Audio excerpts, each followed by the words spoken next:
Bon, les Américains et les Russes avaient effectivement, pendant toute la durée de la guerre froide, absolument toutes les raisons en fait d'en venir aux armes de lancer un conflit qui eût été peut-être plus dévastateur que les deux précédents. Ils ne l'ont pas fait. Ils se sont battus à travers des pays alliés. Bon, les Américains surtout sont beaucoup intervenus. Le Vietnam, la Corée, les Russes aussi, l'Afghanistan. Bon.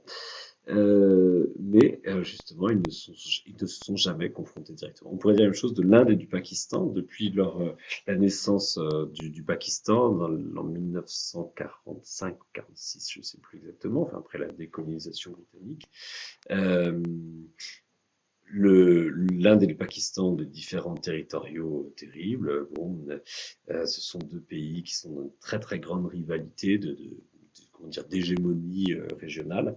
Néanmoins, ces deux pays qui possèdent l'arme nucléaire, chacun, n'en sont jamais venus à un conflit total. Il y a en fait régulièrement des échauffourées, des heurts, des patrouilles, des milices qui se tirent dessus. Bon, il y a même eu des phases plus intenses encore, je crois, du conflit. Néanmoins, ils n'en sont jamais venus à livrer tout leur potentiel militaire parce que chacun de ces deux pays, en fait, possédant l'arme de destruction atomique, c'est bien, il ne peut pas l'employer. Et par conséquent, bon, c'est cet équilibre de la terreur, bon, même si c'est pas très moral, bon, néanmoins, c'est quand même ce qui assure la paix. Deux pays qui sont dans un déséquilibre total des forces ne peuvent pas demeurer dans une situation de paix, c'est impossible. Imaginez qu'on puisse faire la paix avec ses ennemis en les mettant à genoux. C'est de l'angélisme, c'est naïf, c'est pas possible. C'est pour cette raison, par exemple, la dissymétrie entre Israël et les forces palestiniennes, donc on a le droit de juger terroristes, islamistes, intégristes, tout ce qu'on veut, bien sûr. Je parle du Hamas. Bon, bah, cette dissymétrie ne pourra jamais déboucher sur une paix durable, c'est impossible. Enfin, je veux dire, tant qu'il y a une partie des gens, enfin, l'un des deux parties qui est à genoux, ils ne peuvent pas accepter une situation pareille, et donc ils demeureront toujours en conflit larvé ou ouvert avec leurs opposants. Voilà. Donc, l'équilibre des armes est également, alors c'est une triste nécessité, mais ma foi c'est la réalité, l'équilibre des armes est nécessaire également à la paix. C'est-à-dire qu'en fait, euh, je veux dire par là que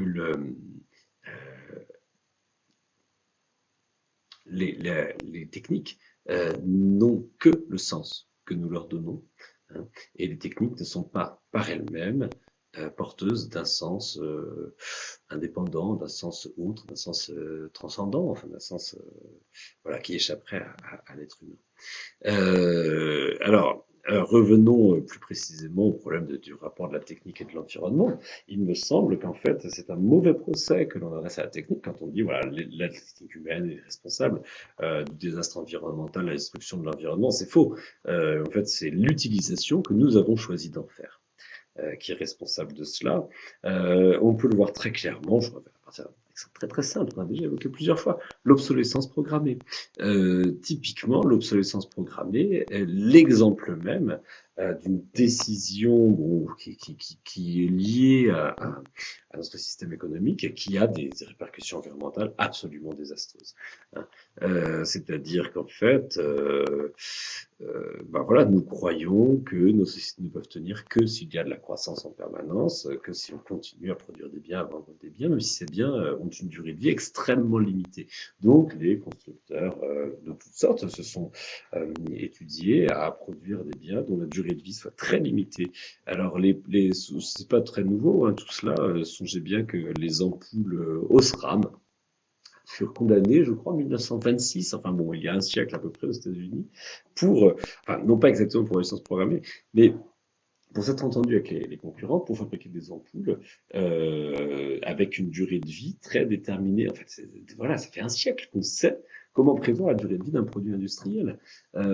Et donc, Osram avait été condamné, alors non pas pour avoir produit des biens dont la durée de vie fut limitée, mais pour s'être entendu avec la concurrence, dès les lois antitrust dans les années 20. pour empêcher, aux États-Unis, pour empêcher ce genre de phénomène. Depuis, est-ce que les choses ont tellement changé? Bon, on a un petit peu amélioré la lutte contre ce genre de fraude, on peut dire. Hein. Donc Hewlett Packard, par exemple, s'est fait prendre la main dans le sac puisqu'ils avaient... J'arrive, j'arrive, remonte dans ta chambre, j'arrive. Ok? Allez, 5 minutes.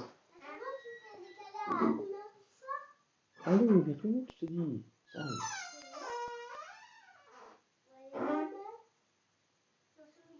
Je dirais, oui, va voir dans son bureau.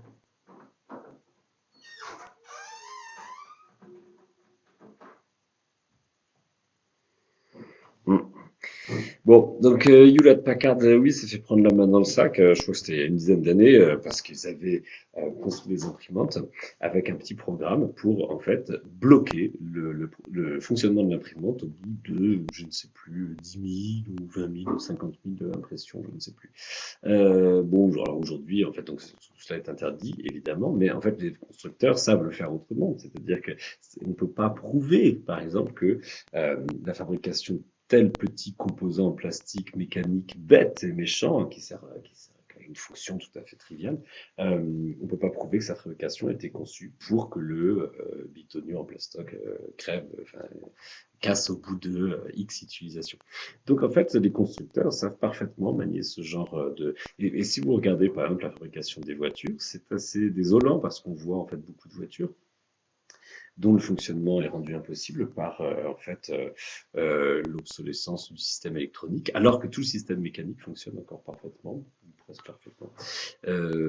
Bon, donc ça c'est l'obsolescence programmée, c'est clairement des décisions économiques, c'est pas la technique, vous voyez ici, qui est responsable du fait qu'on bazarde comme ça énormément de biens qui sont encore qui peuvent fonctionner. Hein, ce sont des choix économiques. Hein, c'est pas la responsabilité technique, c'est la responsabilité économique. Voilà, bon, je m'arrête ici et je vous souhaite le bonsoir. La prochaine vidéo bientôt pour parler de la suite. Bonsoir.